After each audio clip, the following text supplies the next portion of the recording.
لأهله والصلاة على أهلها أما بعد بسم الله الرحمن الرحيم لقد جاءكم رسول من أنفسكم عزيز عليه ما عنتم حريص عليكم بالمؤمنين رؤوف رحيم۔ آج صادقین کریمین کی ولادت با سعادت کی رات ہے۔ اس موقع پر تمام اہل اسلام اور تمام اہل ایمان کی خدمت میں تبریک پیش کرتے ہیں، مبارکباد پیش کرتے ہیں۔ خداوند عالم ہم سب کو ان ہستیوں کی سیرت اور کردار اپنانے کی توفیق نصیب فرمائے۔ خداوند عالم نے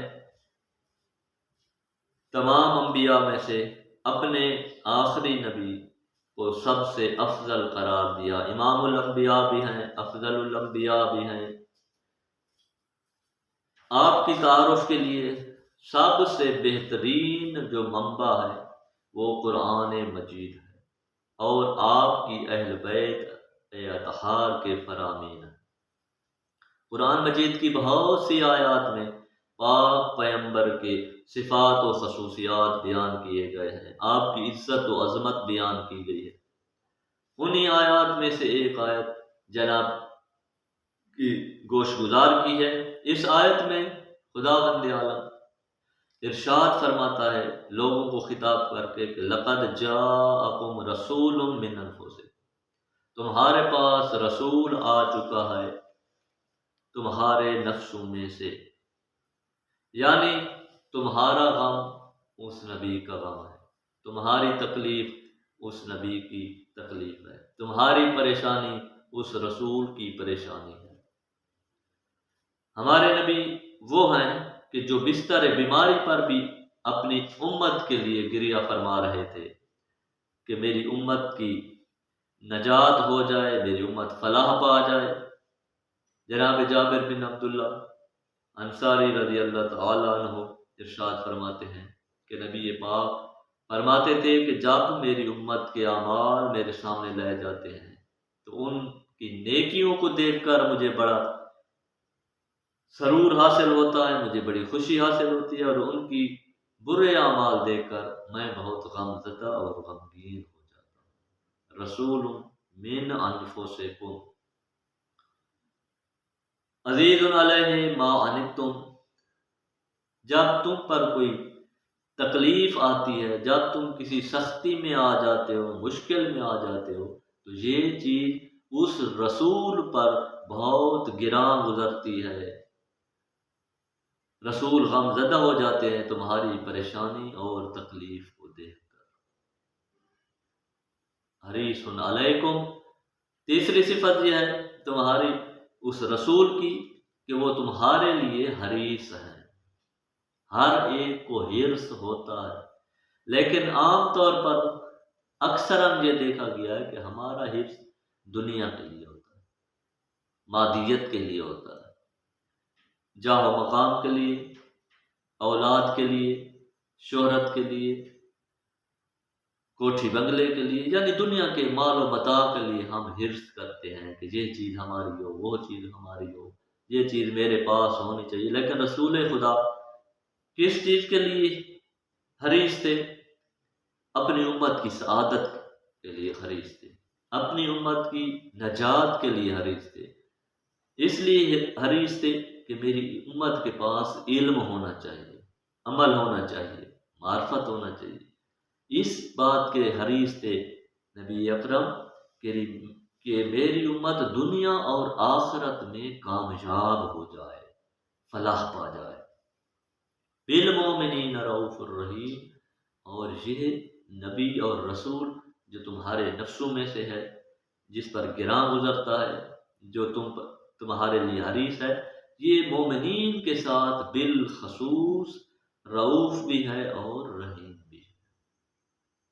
ایک مرتبہ امام جعفر صادق علیہ السلام کا ایک صحابی ابو ہارون آپ کی خدمت میں آیا تو آپ نے پوچھا کہ ابو ہارون کچھ دن تم غائب تھے، حاضر نہیں ہوئے، تو صحابی نے عرض کی مولا رب العزت نے مجھے بیٹا عطا کیا۔ آپ نے پوچھا اس کا نام کیا رکھا؟ تو ابو ہارون کہتے ہیں کہ مولا میں نے اس کا نام محمد رکھا۔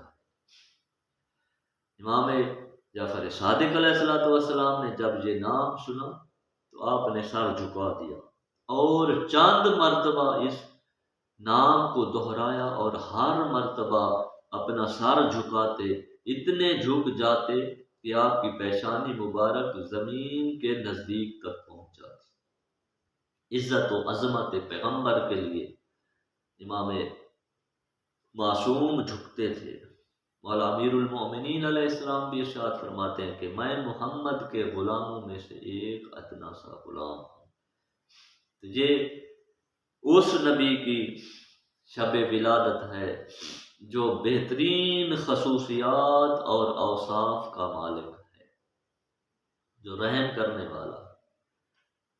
آپ علیہ السلام کسی پروٹوکول کے قائل نہیں تھے، اپنے لیے کوئی مخصوص جگہ بیٹھنے کے لیے قرار نہیں دیتے تھے، بلکہ صحابہ کرام رضوان اللہ تعالی کے درمیان اس طرح گھل مل کر بیٹھتے تھے آپ کہ باہر سے آنے والا وہ شخص جو پہچانتا نہیں تھا تو اس سے پوچھنا پڑتا کہ آپ میں سے پیغمبر کون ہے، نبی کون ہے، رسول کون ہے۔ تمام لوگوں میں گھل مل کر بیٹھتے تھے اور بڑے پیار اور محبت سے لوگوں سے گفتگو فرماتے تھے۔ خلق عظیم کے مالک بھی تھے۔ جناب عبداللہ بن مسعود رضی اللہ تعالیٰ عنہ ارشاد فرماتے ہیں کہ ایک مرتبہ ایک عرب آپ کی خدمت میں حاضر ہوا اور کچھ پوچھنا چاہتا تھا، کچھ سوال کرنا چاہتا تھا، تو پاک پیغمبر کا روب اور ہیبت دیکھ کر وہ لرزنے لگا، کانپنے لگا اور اس کی زبان میں لکنت آ گئی۔ یہ دیکھ کر رحمت للعالمین نبی نے اسے گلے سے لگا لیا اور فرمایا، اے برادر عرب، ہمن علیک لستو بملکن، اے برادر عرب کیا ہو گیا ہے تمہیں، آرام ہو جاؤ، میں کوئی بادشاہ نہیں ہوں دنیا کا، میں کوئی دنیا کا جابر نہیں ہوں، میں ایک اللہ کا بندہ ہوں، عبد من عبید اللہ، اللہ کے بندوں میں سے میں ایک بندہ ہوں، لہذا تمہیں ڈرنے کی ضرورت نہیں ہے۔ تو آپ کی اس محبت و الفت کو دیکھ کر وہ شخص گفتگو کرتا ہے اور اپنی مشکل بیان کرتا ہے۔ تو آپ اس طرح محبت سے، اس طرح رحمت سے، اس طرح رافت سے پیش آتے تھے۔ علماء فرماتے ہیں کہ اتنا اسلام قرآن مجید کی آیات کے ذریعے یا قرآن مجید سن کر اتنے لوگ اہل اسلام و ایمان نہیں ہوئے، دائرہ اسلام میں داخل نہیں ہوئے، جتنا محمد و آل محمد کے اخلاق سے متاثر ہو کر لوگ دائرہ اسلام میں داخل ہوئے۔ اس خلق عظیم، اس رحمت للعالمین شخصیت کی، نبی کی، رسول کی ولادت کی رات، اسی نبی نے اپنے جانے کے بعد اپنے جانشینوں کا تعارف کروایا، اور انہی میں سے ایک فرمایا کہ میں دو چیزیں چھوڑ کے جا رہا ہوں، اللہ کا قرآن اور اپنی اطرت اہل بیت۔ اسی اطرت اہل بیت کی چھٹی کڑی کا نام امام جعفر صادق علیہ السلام کہ جن کی شب ولادت کی رات بھی 17 ربیع الاول ہی ہے۔ امام علیہ السلام نے جب بنو امیہ اور بنو عباس حکومت کے لیے لڑ رہے تھے، آپ نے علوم قرآن و اہل بیت کی نشر و اشاعت کی، قرآن مجید کی تفسیر بیان کی، بہت سی احادیث قرآن مجید کی تفسیر کے سلسلے میں آپ سے مروی ہیں، کئی جلد کتابیں ہو سکتی ہیں، اتنی زیادہ احادیث آپ سے منقول ہیں۔ سنت رسول جو محو ہو چکی تھی اسے زندہ کرنے کے لیے آپ نے جدوجہد کی، کوشش کی، اسے زندہ کیا۔ اسی طرح امامت کا تعارف کرایا، امام کا تعارف کرایا، اہل بیت کا تعارف کرایا، اور علوم کو اس حد تک پھیلایا کہ آپ کے درس میں حاضر ہونے والے شاگردوں کی تعداد 4000 تک نقل کی گئی ہے۔